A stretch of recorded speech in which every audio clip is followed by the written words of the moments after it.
Buenos días, buenas tardes, buenas noches. Bienvenidos a un nuevo podcast de The Farm On Air. Otra vez estamos en casa y con la gente de casa. Señor Miguel Ángel. Bienvenido a tu casa. Bien. Parece que te tengo Bien. que dar yo la bienvenida en vez de tú a mí. Bien hallado. Bueno, estamos aquí con Miguel Ángel Higuera. Ya sabéis, el responsable de Ampro-Vapor en España, un amigo de la casa y un amigo personal. Yo, para que no se me olvide, mamá, que siempre me lo dices, soy Miguel Chico, y estamos en las oficinas de The Farm On Air, por fin, otra vez, en Madrid. Miguel Ángel, bienvenido, tío. Encantado de verte que estás bien, que también eso es bastante importante. Y vivo, ¿no? No, hay compañeros. Y vivo, que ya sabes que mi madre me dice que tenga mucho cuidado que no me secuestren. Así que ahí estoy en mis viajes. Bueno, estamos en mayo y como todos los años vamos a ver un poco en retrospectiva qué está pasando y a qué nos vamos a tener que enfrentar como sector aquí en España. Y bueno, esto ya sabes que siempre tiene implicaciones internacionales, ¿no? Porque esto ya nunca está parado. Entonces, vamos a hablar un poco del sector porcino en España hoy.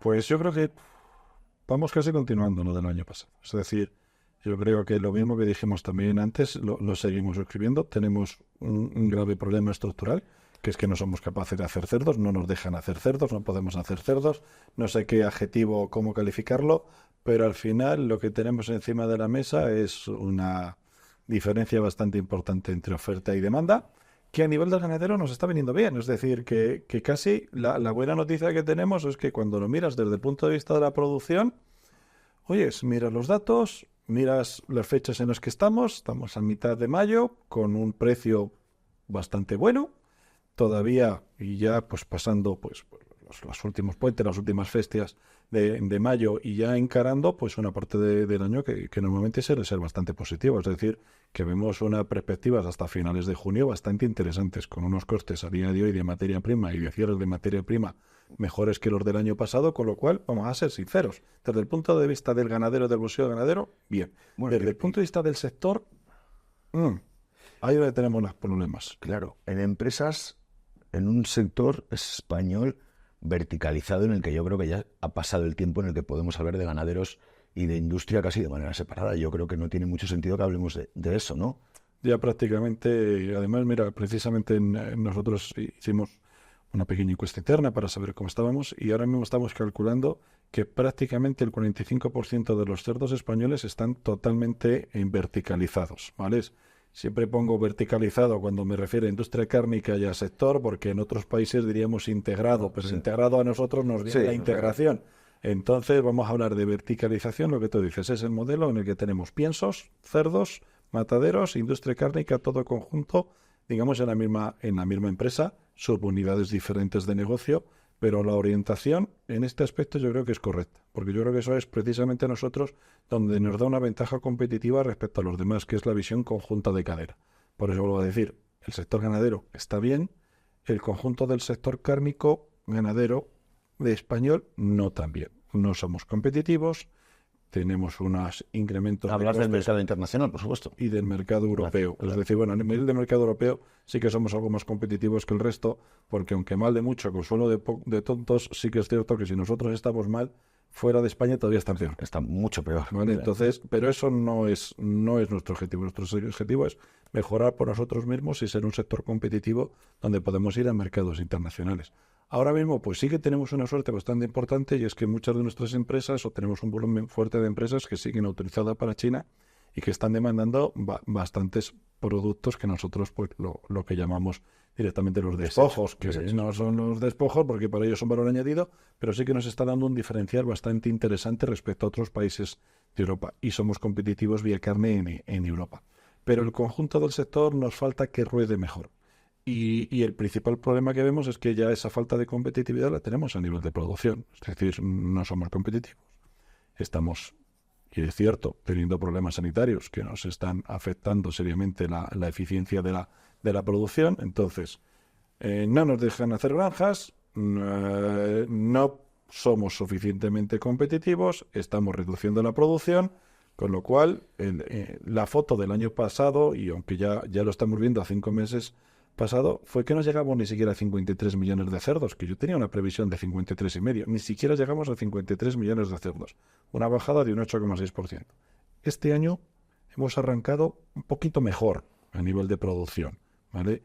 Y encima, eso también lo cuestionamos un poquito, las últimas estadísticas del Ministerio, que son estadísticas de censos, nos dan que en el año 2023 hemos aumentado 145.000 reproductoras. A mí me parece una burrada. O sea, que en un año hayamos puesto en la totalidad de las granjas de España 145.000 reproductoras, perdona por la palabra, pero yo creo que se han columpiado un poco, con cariño, ¿eh?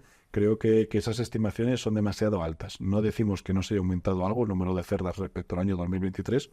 Los precios del 2023 incitan a crecer. Ahora, crecer 145.000 reproductoras, que es un 5,5%, es un 5%, me parece mucho.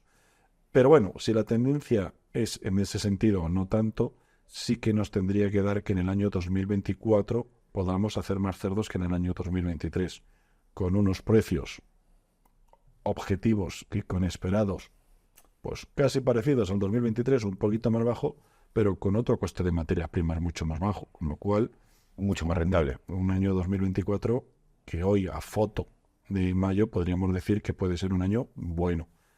Todo es susceptible de empeorar, pero bueno, hay que intentar hacer las previsiones con lo que tenemos hoy encima de la mesa. Vale, vamos a intentar explicar e intentar desgranar un poco esta historia. En España lo que está ocurriendo es que hay, a nivel de producción de carne, un exceso de demanda, es decir, se demanda más que la oferta que tenemos, es decir, de lo que somos capaces de producir para nuestras industrias de producir para nuestras industrias cárnicas. Las industrias cárnicas tienen, como todas las industrias, tienen un tema que yo creo que es importante entender, porque sobre todo si nos ve gente que es de fuera del sector, o incluso algunos amigos ganaderos o de otros países que vean, bueno, pues matas menos y ya está. No, porque tú tienes una estructura creada con unos costes fijos. Correcto. Que funciona de una determinada manera y que solo es capaz de ser rentable en un negocio que hablamos de céntimos. Es decir, es un negocio, no es un negocio de muy estrechos márgenes. Es un negocio de márgenes, estrechos que necesita ser extremadamente eficiente para generar dinero, y que genera dinero por el volumen. Sí, porque hay que desde el punto de vista de que obviamente nosotros a nivel de granja conocemos mucho más cómo funcionan los costes, pero hay que reconocer que una industria cárnica, en el momento que arrancas una industria cárnica y metes toda la gente a trabajar, ya el coste de hacer 1.000 cerdos o de hacer 5.000 es el mismo, porque ya tienes todo. Es decir, en cuanto eres más eficiente, la más eficiencia de la industria cárnica te la produce el volumen, la industrialización, la capacidad que tengas. Sí. Pero cuando una industria está dimensionada para hacerte 10.000 cerdos al día, que haga 5.000, esos 5.000 tienen el mismo coste total que los 10.000. Es decir, puedes trabajar otros 5.000 animales, por así decirlo, gratis. Con muy poco dinero. Con muy poco dinero más. Es decir, con muy poco dinero más lo tienes. Entonces, ser eficientes en la parte de la industrialización es una de las cosas que a nosotros ahora nos preocupa. Parte positiva, pues obviamente que la industria cárnica ha apostado mucho por nuestro sector. Nuestra industria cárnica es, y eso hay que agradecer, es la primera que cree en la ganadería de España, ¿vale? Encima hay noticias de que posiblemente haya grupos que quieran incluso crecer más en industrialización. Entonces, dices, muy bien, desde el punto de vista del ganadero, tenemos unos compañeros que a veces son la misma empresa y otros son colegas que apuestan por nosotros porque ven que hay futuro en la industria cárnica.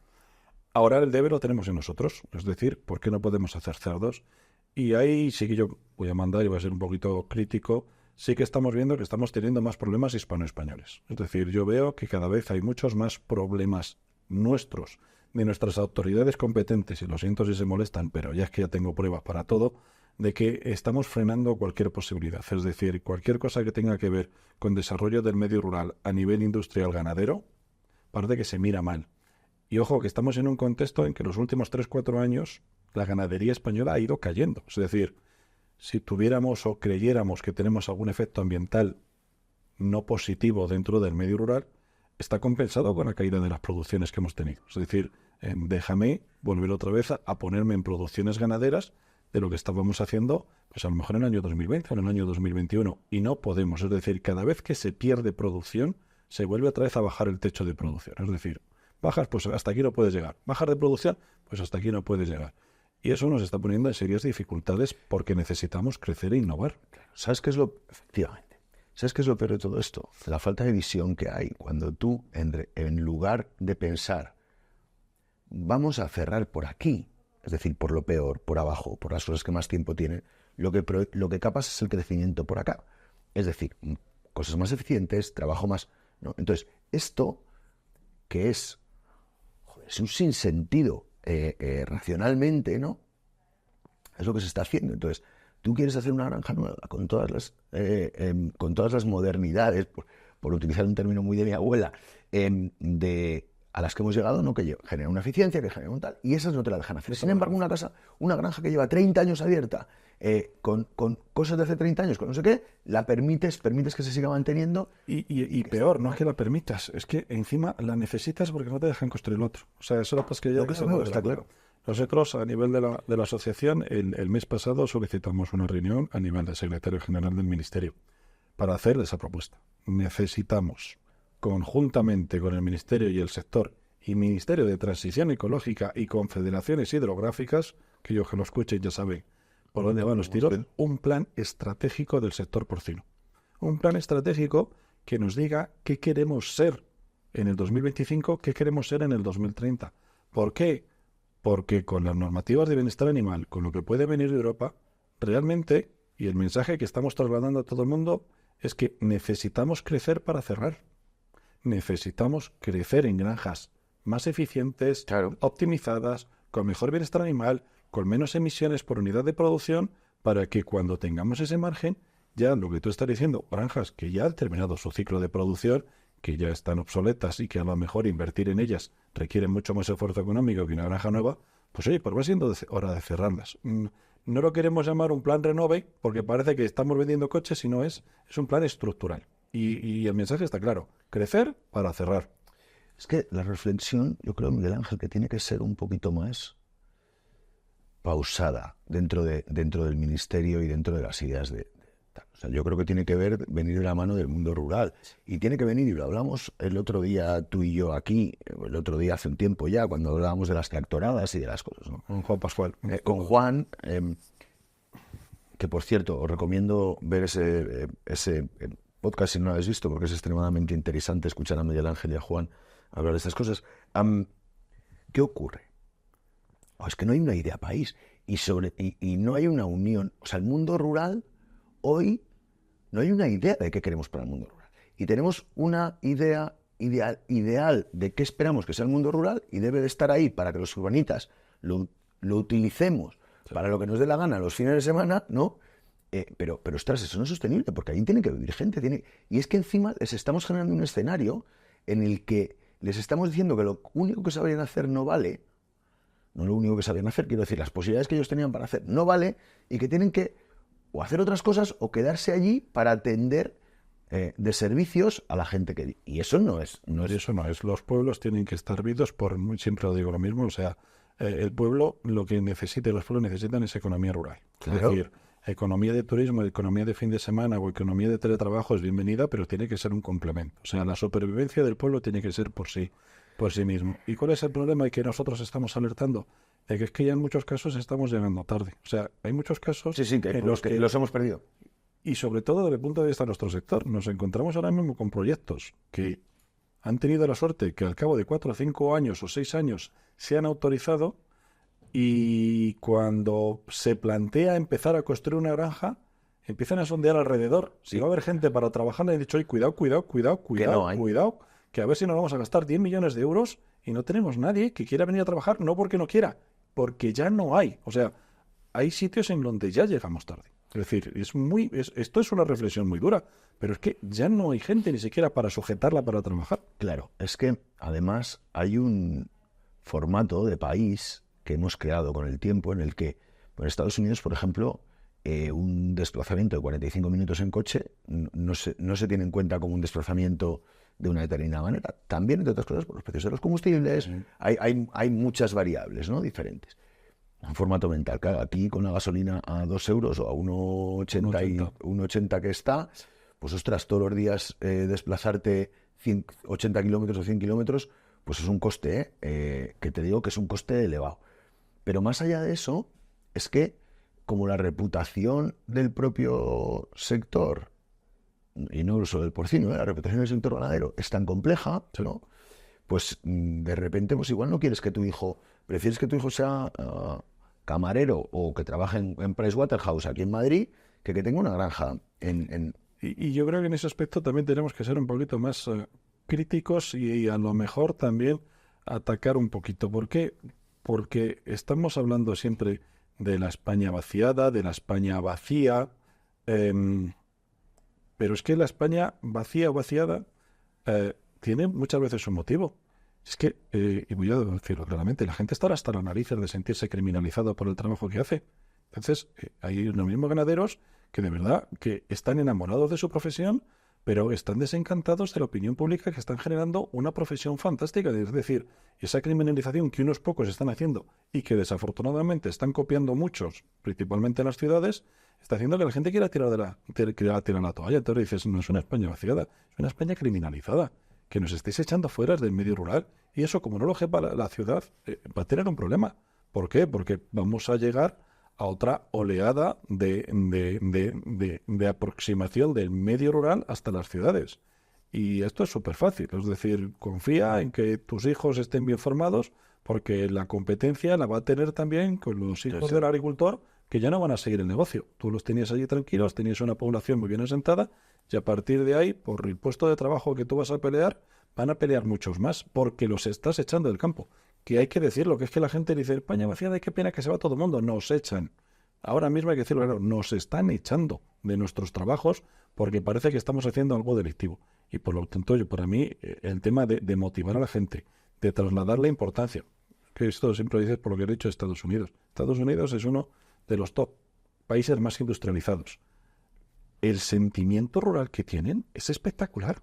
No toques a un ganadero y a un agricultor americano, que eso es como el Army, eso es como el ejército. O sea, el ejército del agricultor son, el ejército del agricultor son los 3 pilares americanos, ¿vale? No lo toques. Y aquí es lo más fácil que puedes hacer para destruirlo. Hay que cambiar la opinión de todo el mundo. Hay que cambiarlo. Bueno, vamos a hablar un poco de política internacional. Política internacional. ¿Vale? Política internacional para nosotros. No te voy a preguntar por otras cosas. Vamos a ver. Tenemos unas nuevas normativas de bienestar animal que nos impactan de manera local y de manera europea, ¿no? De manera de continente. Vamos a hablar, si quieres, primero, vamos a empezar por Europa. Bienestar animal en el transporte. Hace un poco más de un mes empezamos a hablar de estos temas. ¿Qué ocurre? Ahora mismo lo más importante es trasladar a la gente que todavía esto está en trámites, porque me han llegado algunas consultas diciendo, oye, que ahora tengo que poner con esto las temperaturas, las densidades. No.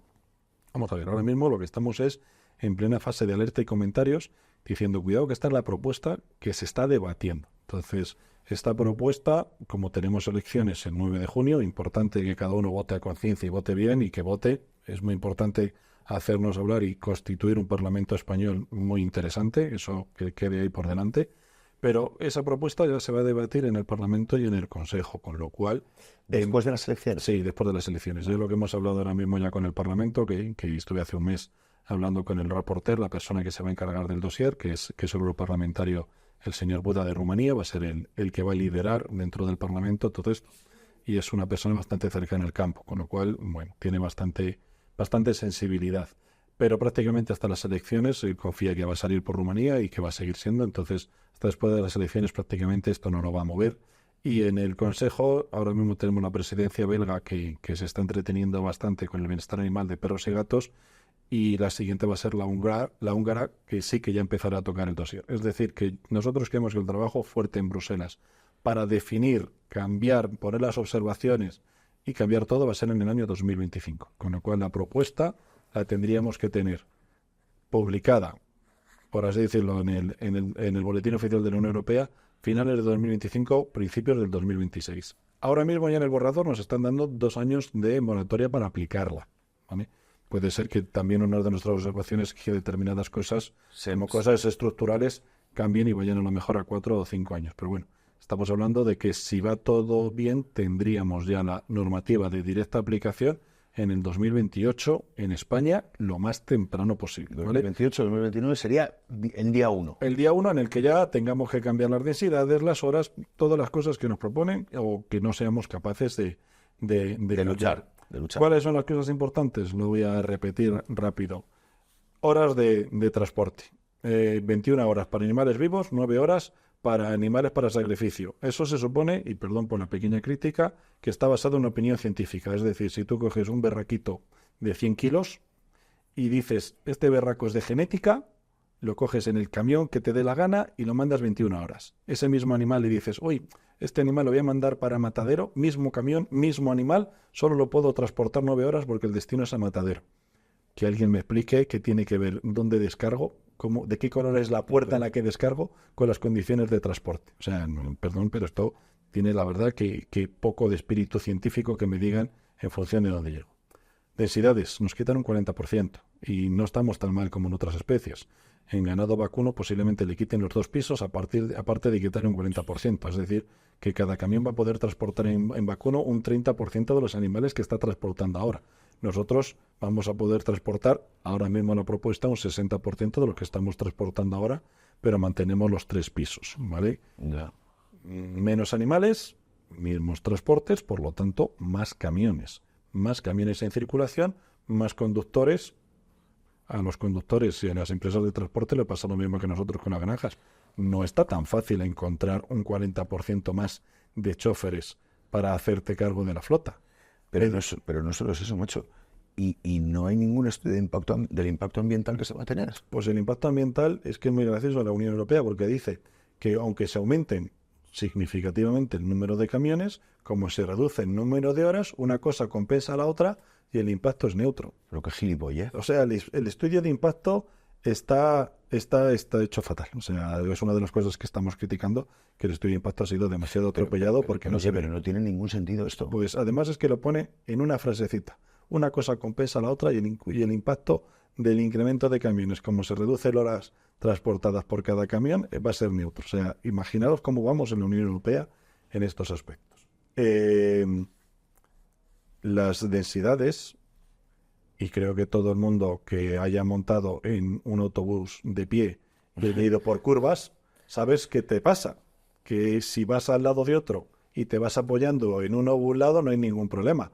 Pero como tengas mucho espacio, te das un golpe. Tú estás acostumbrado a los aeropuertos y a ir en los sáteles de los autobuses. Si vamos todos apretaditos, el tío puede hacer todas las S que te da la gana. Que haces así un poco y no te pasa nada. Entonces, cuidado con eso. Cuidado porque desde el punto de vista de los conductores, cuando la carga se mueve, puede ser una carga que se considera como un fluido. El riesgo que tiene transportar un agua es que se mueve la caja. El riesgo que tiene de transportar animales con peso, pero con demasiado espacio, es que se te mueva la carga. Te vuelque el camión. Te vuelque y eso es bastante peligroso. Y luego ya tenemos la guinda del pastel, que es ya lo de las temperaturas. A partir de 30 grados, temperaturas extremas, ¿sabes? O sea, extremas. A mí lo de la palabra ya me preocupa. A partir de que si en algún momento durante el viaje de esos animales va a hacer una previsión de 30 grados, ese viaje tiene que pasar a ser nocturno entre las 9 de la mañana y las 10 de la noche.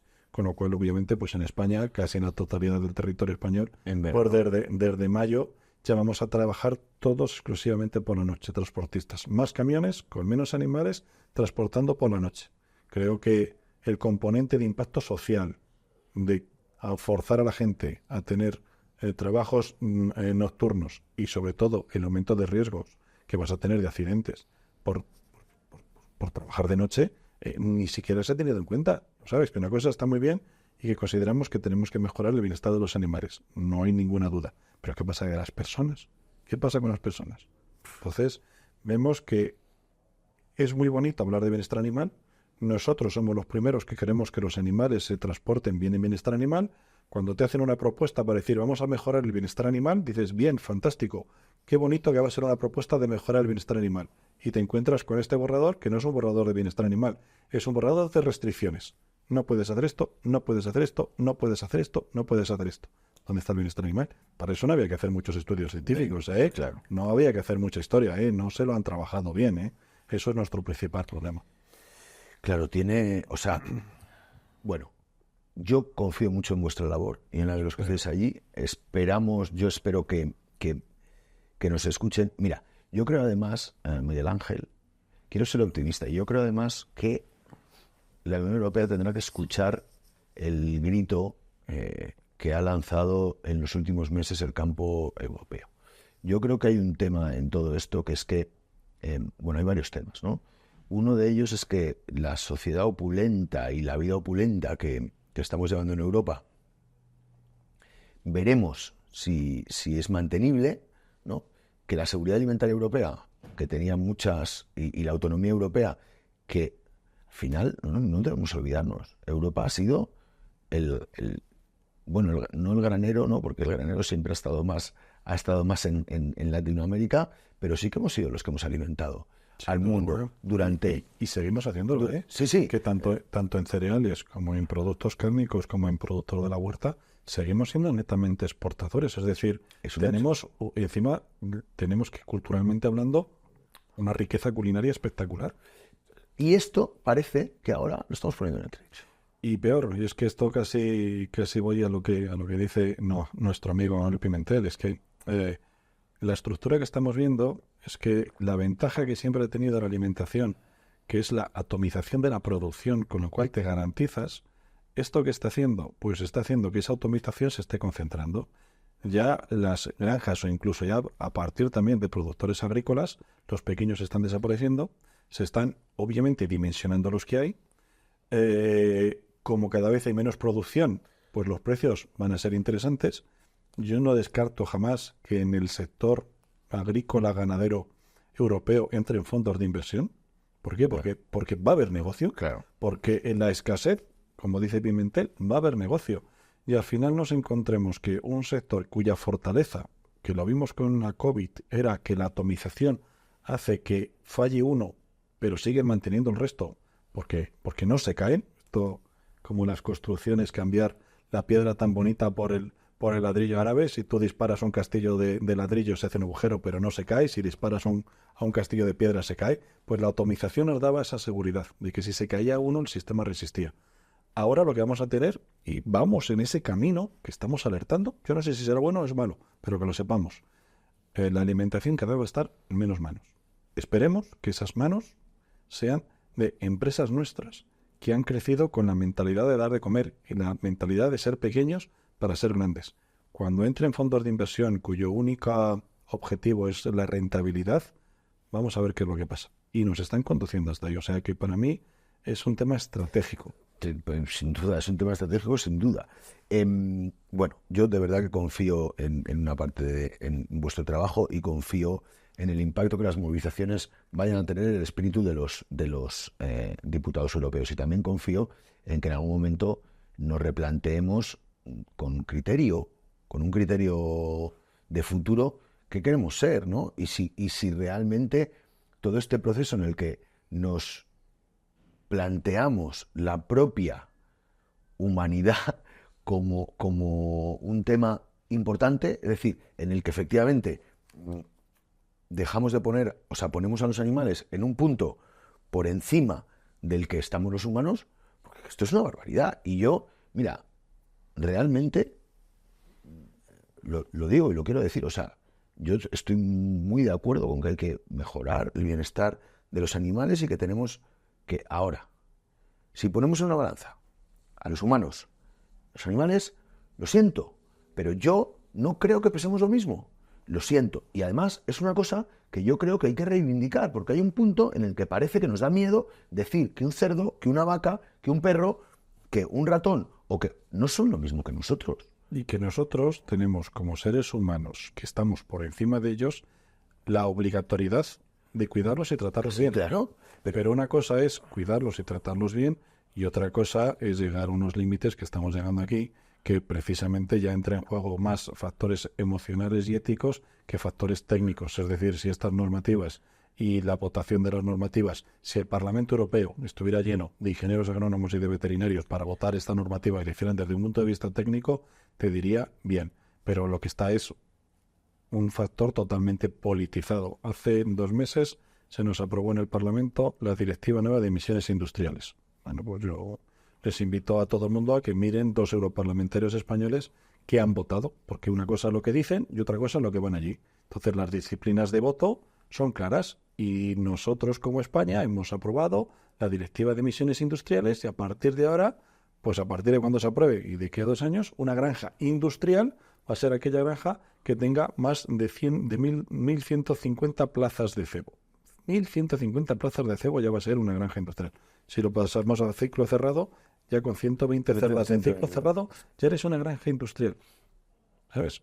1.200 plazas de cebo no te dan ni para comer una familia ya, hoy en día. O sea, ¿qué cabeza cabe que alguien te diga que eso es y lo puedes comparar con la mayor empresa emisora que puedas imaginarte? Es decir, yo creo que llevas razón, llegaremos a un momento que tengamos que caernos del burro. Si hemos sido capaces de determinar que la energía nuclear es verde, yo creo que estamos abiertos. Pero ¿sabes lo que pasa? Que es que la energía nuclear es verde. ¿Sabes? Lo que no es verde es el residuo. Claro. Esto es un hecho. Y el residuo habrá que trabajarlo y habrá que... Pero, joder, es que lo que no puede ser es que el foco de las cosas... Yo hace 20 años, yo no tengo ni idea de física. A mí me gustaba mucho Asimov y leía mucho, ¿no? La fundación y sus cosas. Y a mí Asimov... Y entonces, o sea, yo joder, intentaba entender por qué la energía nuclear estaba tan demonizada. Y al final es que, ¿qué ocurre? Que toda esta fuerza que había en un punto de asociaciones que intentan llegar a una historia, la que sea, ¿no? Y intentas cambiar la energía nuclear y luego hay una catástrofe nuclear. Y todo esto es cierto. Pero ¿no será más sencillo que pensemos dónde hemos llegado a ser eficientes y dónde hemos llegado a hacer las cosas bien y que intentemos arreglar los problemas que sea? Si en vez de cerrar la energía nuclear pones dinero para que mejoremos la gestión de ese residuo y lo hagamos de una... ¿No tiene pinta de ser más inteligente que seguir quemando gas ruso? Sin duda alguna. No me jodas. Sin duda alguna. O sea, es que realmente, ¿qué ocurre? Que al final, en lugar de tener, en lugar de hacer las cosas pensando con criterio y con cabeza, pues vamos... En fin, perdón, porque me dio... Es una descarga de la asociación, pero es que es cierto, es lo que tenemos, que tenemos que empezar a pensar un poquito más desde un punto de vista más coherente y menos desde un punto de vista emocional. Que no nos llega a ningún lado. Pero es que encima emocional basado en la capacidad de manipulación que tienen personas con discurso Bambi de asociaciones con discurso Bambi hacia personas individuales que tendrán unas cosas en la cabeza, otras, pero que no tienen tiempo para pensar de verdad. Entonces, claro, a ti un impacto emocional, oye, ten cuidado porque no sé... Pues coño, un impacto emocional llega, y es así. Entonces, y son buenos haciéndolo. Y además, es que es verdad, o sea, hay una parte de verdad en eso. O sea, yo entiendo lo que se dice, hay una parte de verdad, no es que... Los discursos emocionales, lo único que pasa es que van precisamente a la opción de que como tú no tienes un beneficio directo, mejor ponte en contra. Que es lo que nos está pasando con las granjas y es lo que acabamos de descubrir que nos está pasando con las plantas de biogás. Es decir, la solución de la Unión Europea para descarbonizar y para no depender de los gases son las plantas de biogás. Entonces ahora hemos pasado de plataforma contra granjas a plataforma contra plantas de biogás. No me hables del tema de plataformas de biogás, que ya sabes que, sí, en casa estamos con eso. Sí. Bueno, Miguel Ángel, ¿y España, el Real Decreto de Bienestar Animal? Pues tenemos el Real Decreto del año pasado, el 159, que lo que hemos hecho desde Amprogapor es precisamente hacer un poco un estudio de cuánto podría ser el impacto que podría tener la reducción de las plazas. Hemos cambiado, y la parte más importante es cambiar de 0,65 metros cuadrados, que no marca la Unión Europea, a 0,74. En función de cómo se pueda aplicar este Real Decreto, podríamos llegar a perder 8 millones de cerdos al año. Estamos hablando de 3 y pico millones de plazas, simplemente por los metros cuadrados. Hostia, 8 millones, ¿eh? Es una barbaridad. Por lo tanto, estamos hablando tanto con las comunidades autónomas como con el Ministerio. Y es cierto que la situación que tenemos ahora mismo en el 2024, comparado con la situación de 2021, que fue cuando se creó este Real Decreto, ha cambiado totalmente. No tenemos la presión europea tan fuerte como teníamos en el 2021 sobre el tema del bienestar animal. Es más, hasta incluso la Unión Europea se está parando a ver por dónde va. Avanzará, pero ahora mismo no tenemos esa presión. En el 2021 estábamos a 158 millones de cerdos. El año pasado hemos hecho 52 y pico, casi 53. Es decir, ya hemos perdido un montón de producción, con lo cual, si nos siguen apretando en lo que nos va quedando, vamos todavía peor. Es decir, estamos mirando que tenemos que intentar mantener esa producción. Entonces, la parte positiva es que igual que hace 3 años la posición de las autoridades era hay que hacer algo para sujetar y parar la producción, ahora es, oye, hay que hacer algo para que esto tire para adelante. no vaya muy O sea, hay en el gobierno español hoy hay conciencia de que a lo mejor no somos tan malos. Sí, mejor, sí. Y eso es la parte positiva. Estamos viendo que, obviamente, como los sectores... y La sobre nueva todo- Dirección General de Ganadería y todo. Sí, lo que no, viene después. y los que teníamos antes, o sea, también, o sea, es decir, que tanto los nuevos que se están encargando del bienestar animal, la nueva directora de ganadería y todo, es cierto que también es cierto que en el contexto actual de todos los sectores ganaderos, incluido el porcino, estamos en un momento de caída. Lo estoy hablando un poco, ya sabéis que a veces soy exagerado, pero para mí ahora mismo en los sectores ganaderos y particularmente el porcino, estamos en un momento de apuntalarlo, porque se nos está derrumbando. Entonces tenemos que sujetarlo. Y tenemos que ver cómo podemos hacerlo para primero sujetarlo y luego fortaleciéndolo, porque explotación que se cierra, explotación que es muy difícil luego reabrirla. Entonces, en ese contexto sí que ya tenemos otro acercamiento y otra posición, pero que no lo ha cambiado simplemente el panorama, 2021 frente a 2024. Entonces, bueno, la parte positiva es que estamos trabajando muy bien, tanto con comunidades autónomas como con el Ministerio, para intentar minimizar el impacto que puede tener. Va a tener impacto, vamos a perder plazas, vamos a ver cómo lo podemos hacer para que no sea llamativo, no tengamos gran efecto, no haya que hacer grandes inversiones por parte del ganadero y en el contexto total es que obviamente incrementemos los niveles de bienestar animal que tenemos en España. O sea, eso lo vamos a conseguir, pero yo creo que sí que de a poco, a ver si podemos tener otro podcast en el cual podamos decir cómo vamos a implementar esta normativa. Antes de que ¿y esto cuándo crees que va a ser? ¿Cuándo te crees que te va a ser? Pues yo creo que más o menos en los próximos 3-4 meses tendremos que tenerlo ya cerrado cómo va a ser, porque es que tenemos que estar haciendo ya los cálculos que en el 9 de marzo del año 2025 ya entra en vigor. Hay que dar ya las opciones a los ganaderos. A ver si vuelvo, bueno, a ver si vuelvo, no coño, voy a volver seguro antes del verano y nos juntamos otro vemos a ratico, ver si es que lo tenemos otro ratico tuyo aquí. Yo, así como reflexión un poco final, que yo sé que ya te toca marcharte, yo creo que, bueno, primero, enhorabuena por el trabajo que estáis haciendo, siempre es, Miguel Ángel, tenerte aquí. Desde el trabajo al servicio del sector. Tenerte aquí siempre es un placer. Decirte que esto de viajar te da cosas muy importantes y yo creo que, ¿sabes lo más importante de lo que yo veo, tío? Que la labor que las asociaciones, que Interporc, el nivel de homogeneidad, de consistencia, no de homogeneidad, de consistencia que tiene el sector porcino español, es lo que nos hace ser tan fuertes como somos. Y cuando tú vas fuera y te das cuenta que la industria y el ganadero no está en la misma barco regando juntos, sino que parece que están enfrentados. En los términos en los que nosotros estamos. O sea, yo creo que el cambio país es cuando mira, fíjate, sin saberlo o sin haberlo interiorizado yo, hoy entiendo a los daneses. ¿Sabes por qué los daneses iban de esa manera como iban? Coño, porque era una historia súper consistente, ¿no? Sí. Hoy se han metido en su propio lío, ¿no? Y es otra cosa. Pero nosotros hoy el cambio, o sea, la creación de Interporc, cómo vosotros siempre habéis tenido, me refiero a Provapor, ¿no? Y tú en concreto, siempre has estado entendiendo el sector como sector y no como ganadero. Nosotros somos un eslabón del sector. Que fortalecer nuestro eslabón, pero con la perspectiva del sector. Claro, todo esto, de verdad, yo cuando lo veo, a mí hoy me da muchísima pena, me da muchísima historia ver que, me da pena ver que estamos poniendo en riesgo un sector que la gente no se plantea.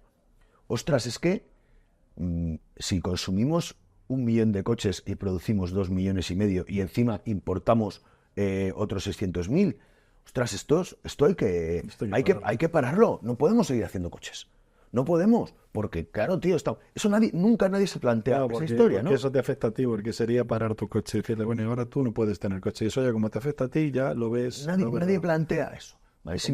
Como te dicen, oye, vamos a parar una granja, como tú no tienes una granja, que se pare. ¿Sabes? Esa es una perspectiva muy dañina. Nadie se plantea esa idea, ¿no? Hombre, es que tenemos una industria automovilística consistente, fuerte, capaz de producir y de enviar al extranjero, y de eso estás orgulloso, ¿no? Y de repente tienes una industria ganadera, cárnica, no solamente porcino, sino una industria ganadera agrícola, fuerte, que funciona y que va, y eso sí que dices, ostras, es que, a ver si, pero incluso gente del propio sector, ¿no? Es que estamos produciendo. Yo he oído esto a próceres del sector diciendo, hombre, es que se producen demasiados animales para lo que es. O sea, vamos a ver una cosa.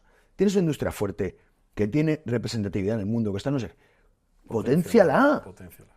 Potenciala. Siéntate, mira a ver cómo puedes hacer para que esto funcione bien. Ponle los límites que le tengas que poner. Vete a cerrar todas las granjas que tienes que cerrar. Vete y las cierras. Y ya está. No, si nadie se va a quejar de que tú hagas. Pero ahora, le dices eso, dile, oye, ahora, ¿cuál es tu plan de ruta? ¿Cuál es tu opción? ¿Cuál es tu plan? ¿Cuál es tu estrategia? ¿Qué es lo que quieres hacer? ¿Qué es lo que necesitas? ¿Hasta dónde vamos? Porque, Miguel Ángel, yo te digo, ya estando por ahí fuera, viajando, hay una cosa que tengo muy clara. Si no lo haces tú, lo van a hacer ellos. Hombre. Y además, te digo de verdad que es un placer ver a nuestros amigos mexicanos, ver a nuestros amigos colombianos, ver a nuestros amigos argentinos, ver a nuestros amigos peruanos, o sea... Tienen una capacidad de producción, un no límite para poder hacer cosas que nosotros lo vemos, yo con total envidia. No iba a decir con cierta envidia, ¿no? Con total envidia, vamos. Y es que además tienen retos, no hay duda. Pero ostras, es que van a empezar a hacer crecer sus sectores con las tecnologías de hoy, con las historias de hoy, con la peli.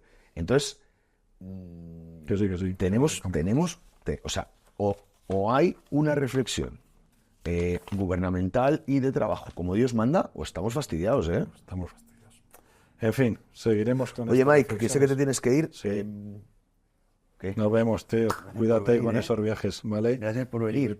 Trayéndonos información también de América, que yo creo que la gente también quiere conocer qué es lo que hay por ahí de primera mano. Así haremos. Bueno, muchas gracias a todos y nos vemos la semana que viene. Un abrazo.